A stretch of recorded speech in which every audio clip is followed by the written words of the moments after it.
तो आज शुरू करने जा रहे हैं हम भारत में वर्ग, जिसमें हम पढ़ेंगे, इसमें भारत में वर्गों के बारे में पढ़ेंगे। जैसे कृषि में परिवर्तन, भारत में वर्ग गठन पर अंग्रेजी शासन का प्रभाव। उसके बाद इसके अंदर जो हम पढ़ेंगे कृषि में परिवर्तन, व्यापार तथा वाणिज्य और रेल तथा उद्योग का विकास किस प्रकार हुआ, और राज्य एवं प्रशासनिक व्यवस्था के बारे में पढ़ेंगे।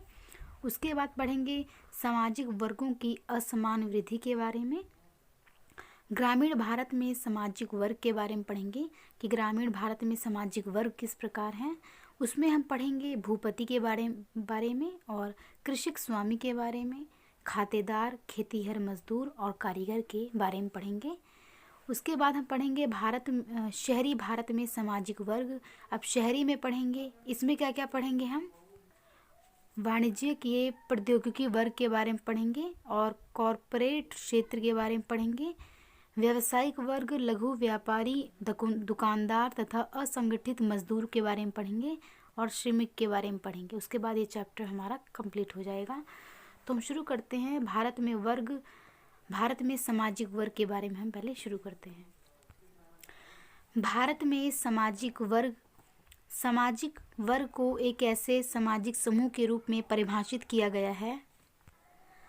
सामाजिक वर्ग को एक ऐसे सामाजिक समूह के रूप में परिभाषित किया गया है जो कि ना तो धार्मिक रूप से मान्यता प्राप्त है और ना ही कानूनी रूप से परिभाषित है। इसको प्राय समान परिस्थिति वाले लोगों के स्तर के रूप में परिभाषित किया गया है। जो समान परिस्थिति, समान स्टेटस के होते हैं, उनके रूप में उन्हें परिभाषित किया गया है। संपत्ति, आय, शिक्षा, व्यवसाय आदि वर्गों के कुछ प्रमुख निर्धारक हैं। इस आधार पर कहा जा सकता है कि इन लोगों को बांटा गया है। ये अपेक्षाकृत खुला होता है, अर्थात जो भी इसके मूल मानदंडों को पूरा कर सकता है वह इसका सदस्य बन सकता है।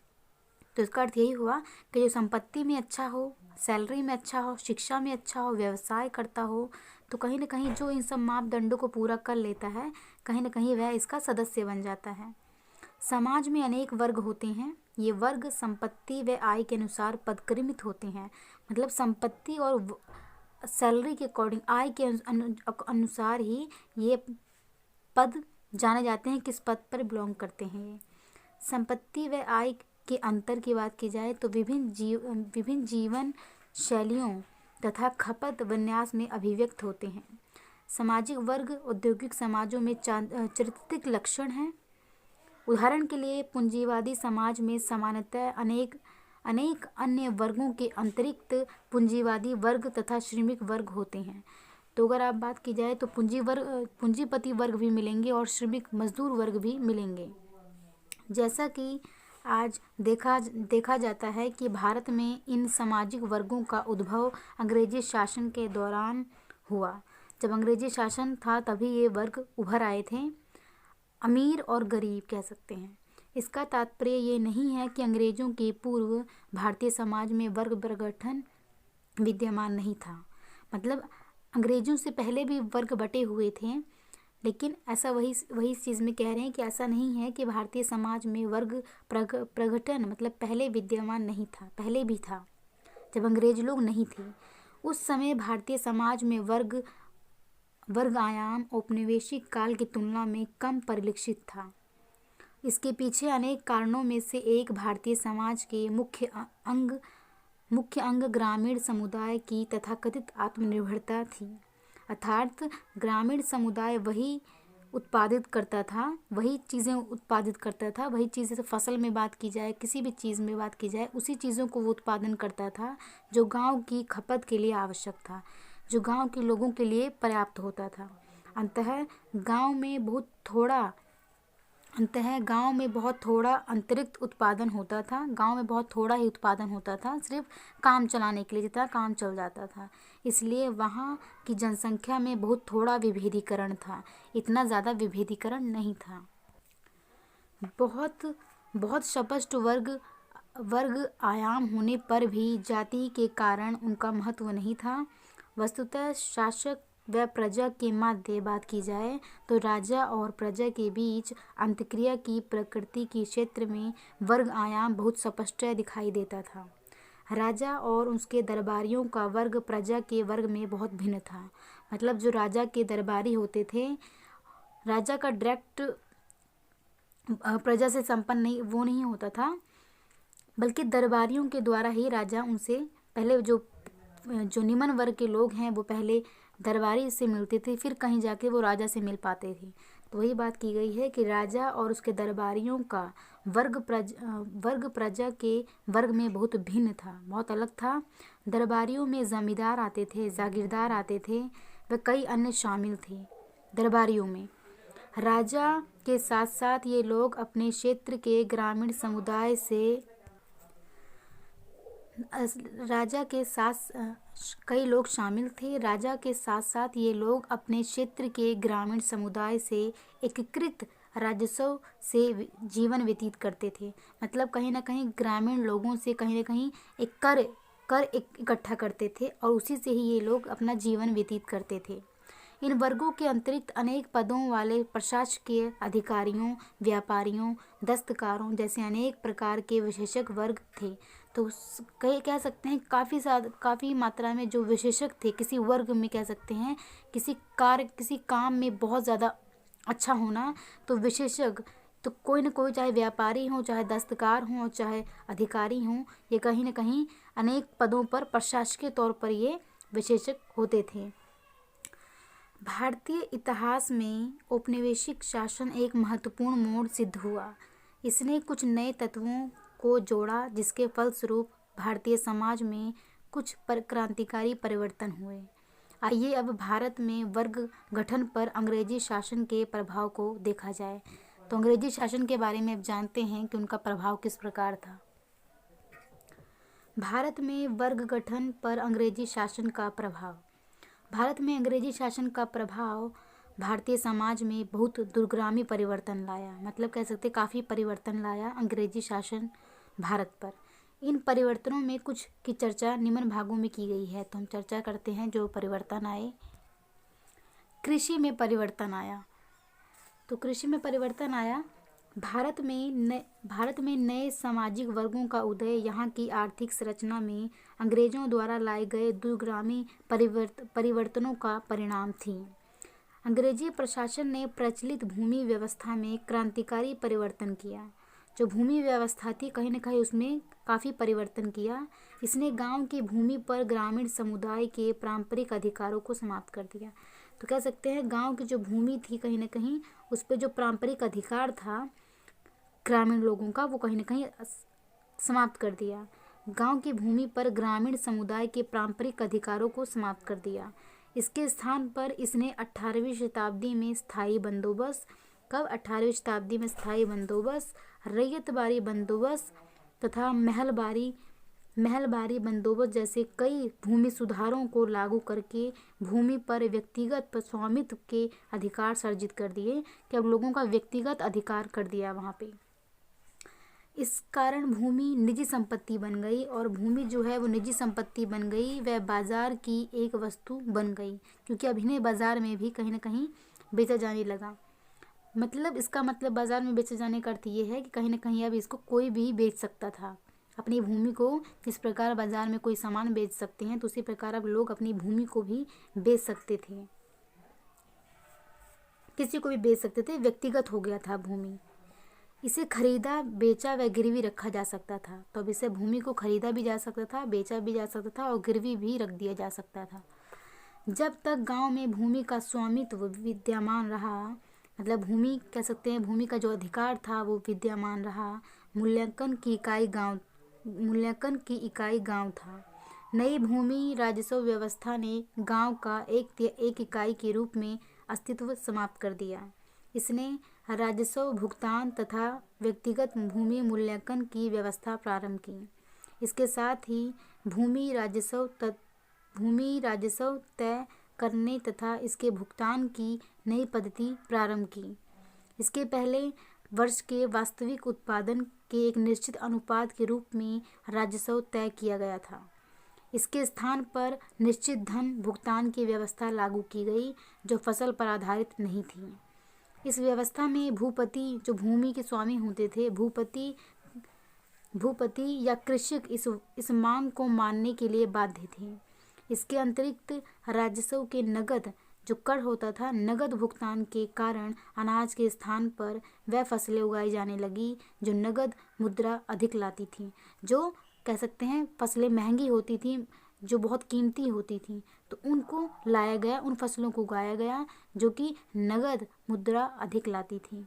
रेल तथा यातायात व्यवस्था के विस्तार के कारण बाजार के लिए उत्पादन प्रक्रिया सुव्यवस्थित हो गई, मतलब अच्छी खासी हो गई। इस कृषि के इस वाणिज्यीकरण ने भारत में व्यापार तथा वाणिज्य की वृद्धि को प्रोत्साहित किया। तो कहीं ना कहीं व्यापार में वृद्धि हुई और जो मुख्य जो कीमती फसलें थी उसको भी उगाया जाने लगा। तो कह सकते हैं उत्पादन में काफ़ी ज़्यादा वृद्धि हुई और कहीं ना कहीं ये काफ़ी ज़्यादा बढ़ गया पहले की तुलना में। आगे आते हैं और अंग्रेजी शासन ने क्या परिवर्तन लाया। तो व्यापार और वाणिज्य में परिवर्तन हुआ। व्यापार एवं वाणिज्य दो बातों के इर्द गिर्द केंद्रित थी। एक व्यापार और एक वाणिज्य, दो बातों के इर्द गिर्द केंद्रित थे। ब्रिटेन में उद्योगों के लिए कच्चे माल की आपूर्ति एक थी। भारत में खपत के लिए ब्रिटेन में उत्पादित माल को प्राप्त करना दूसरी थी। भारतीय में ब्रिटेन के उत्पादित माल के कस्बों व गांवों के दस्तकारी उद्योगों के लिए भीषण परिणाम हुए। गांवों व कस्बों का दस्तकारी उद्योग, जो गांवों और कस्बों का दस्तकारी उद्योग ब्रिटेन से जो माल आता था, ब्रिटेन से आयातित माल से मुकाबला नहीं कर सका और बर्बाद हो गया। तो कह सकते हैं भारत की जो माल थे, जो उत्पादन था, वो कहीं ना कहीं बर्बाद हो गया, क्योंकि वहाँ पे कहीं ना कहीं मशीनी से बनाया गया, मशीनीकरण कह सकते हैं, मशीनी से बनाया गया और भारत में इस व्यवस्था नहीं थी। तो कहीं ना कहीं भारत का जो माल था जो उसका मुकाबला नहीं कर सकी ब्रिटेन के माल से।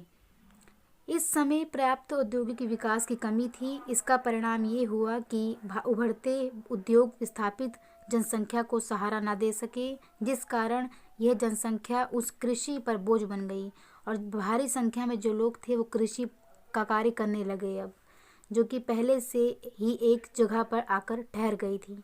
तो कहीं ना कहीं जो लोग अपना व्यापार करते थे वो भी कहीं ना कहीं बर्बाद हो गया और अब भारी संख्या में लोग कृषि पर निर्भर हो चुके थे।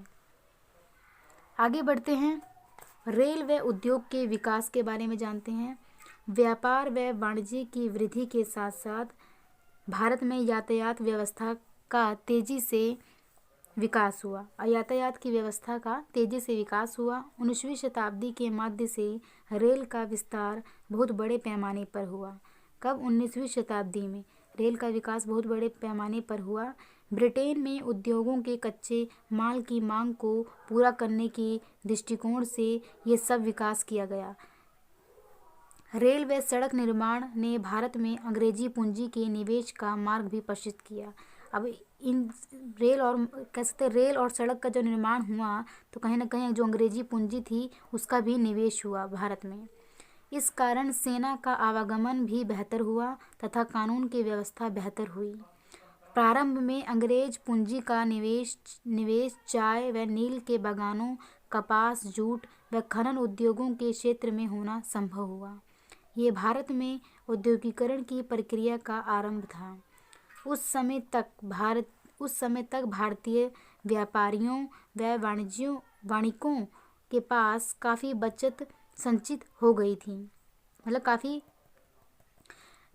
पैसे की बात कह सकते हैं, काफ़ी बचत संचित हो गई थी। इसी पूंजी द्वारा भारतीय स्वामित्व वाले उद्योगों का सृजन संभव हुआ। राज्य एवं प्रशासनिक व्यवस्था, इसमें जानते हैं राज्य और प्रशासनिक व्यवस्था के बारे में। इन परिवर्तनों से पहले से ही अंग्रेजी सरकार ने विजित क्षेत्रों के प्रशासन के लिए एक बहुत बड़ा व व्यापक सरकारी तंत्र संगठित कर लिया था। मतलब कह सकते हैं बहुत बड़ी संख्या में कह सकते हैं उन्होंने अपना जो व्यापार है कहीं ना कहीं फैला लिया और अपना सरकारी जो तंत्र है उनका सरकारी तौर से भी उन्होंने अपने आप को संगठित कर लिया था।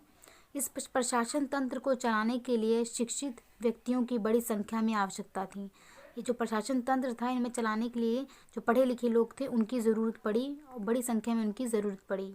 इतने बड़े प्रशासनिक तंत्र को चलाने के लिए ब्रिटेन से शिक्षित व्यक्ति लाना संभव नहीं था कि मतलब ब्रिटेन से व्यक्ति को मंगाया जाए, ये संभव नहीं था। अंततः विदेशी शासकों ने अनुभव किया, जो विदेशी राजा थे उन्होंने अनुभव किया कि भारत में पाश्चात्य शिक्षा को आरंभ करने की आवश्यकता थी, मतलब पश्चिमी अंग्रेजी शिक्षा को आरंभ करने की आवश्यकता थी। अंततः भारत में पश्चिमी शिक्षा प्रदान करने के लिए विद्यालय, महाविद्यालय तथा विश्वविद्यालय, यूनिवर्सिटीज़ कह सकते हैं, स्थापित किए गए ताकि बढ़ते प्रशासन तंत्र और विस्तृत होती अर्थव्यवस्था की आवश्यकताओं को पूरा किया जा सके।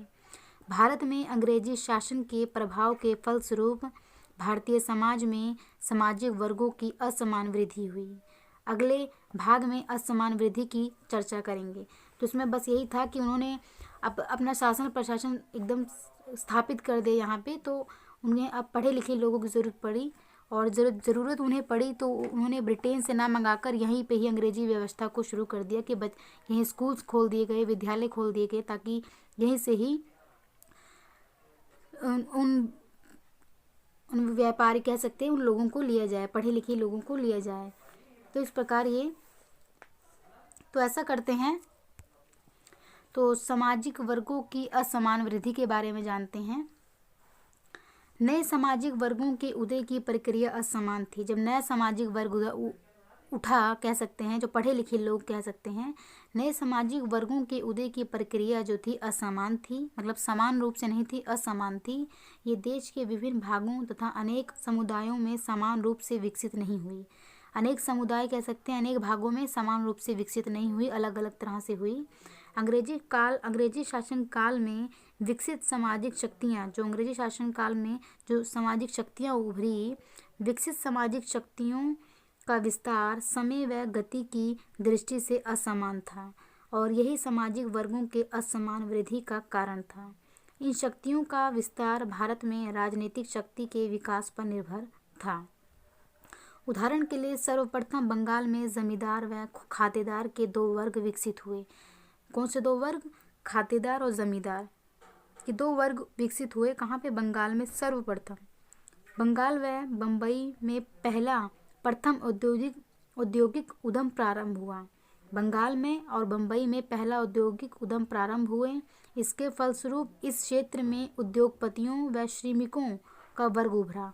अब किनका? उद्योगपति, बड़े बड़े उद्योगपति और मजदूर वर्गों का वर्ग उभरा।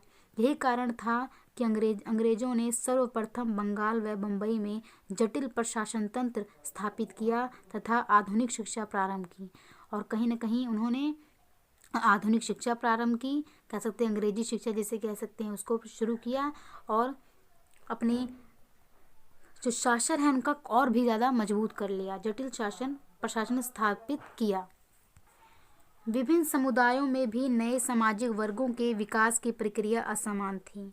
ये इसलिए हुआ क्योंकि अंग्रेजों से पूर्व, जब अंग्रेज नहीं थे तो अंग्रेजों से पूर्व के काल में कुछ समुदाय निश्चित आर्थिक, सामाजिक या शैक्षणिक व्यवसायों में लगे हुए थे। मतलब शिक्षा के कह सकते हैं शैक्षणिक व्यवस्थाओं में लगे हुए थे। उदाहरण के लिए हमारी पारंपरिक सामाजिक संरचना में बनियों का व्यवसाय व्यापार था। बनियों का व्यवसाय जो था कहीं ना कहीं वो व्यापार था। अंततः आधुनिक वाणिज्य में, आधुनिक की बात की जाए तो आधुनिक वाणिज्य में बैंकिंग आया तथा औद्योगिक उद्यमों में आने वालों में वह प्रथम थे। इस प्रकार आधुनिक शिक्षा प्राप्त करने वाले तथा व्यावसायिक वर्गों में प्रवेश करने वाले प्रथम ब्राह्मण थे। ये ब्राह्मण थे जो बड़ी बड़ी पोस्ट प्राप्त करते थे, शिक्षा प्राप्त करते थे और व्यावसायिक वर्गों में प्रवेश करने वाले प्रथम ब्राह्मण थे। इन समुदायों ने नई चुनौतियों को स्वीकार किया, जो भी नई चुनौतियाँ आई उसको स्वीकार किया तथा गतिविधियों के इन क्षेत्रों में प्रवेश किया, क्योंकि इन व्यवसायों के प्रति मूल अभिव्यक्ति इनमें पहले से ही थी। अंततः सौंदर्यता प्राप्ति के समय हमने देखा कि भारतीय सामाजिक संरचना जातियों व वर्गों में बनी हुई थी। अब लोग जातियों और वर्गों में बटे हुए थे। कुछ मामलों में वर्ग व जाति एक समान थे, व कुछ असमान थे। तो कुछ मामलों में तो एक समान थे और कुछ में नहीं। तो ऐसा करते हैं, आज के लिए इतना ही चैप्टर रखते हैं। नेक्स्ट हम इसी पे चैप्टर आगे करने की कोशिश करेंगे। तो आज के लिए इतना ही। Thank you so much.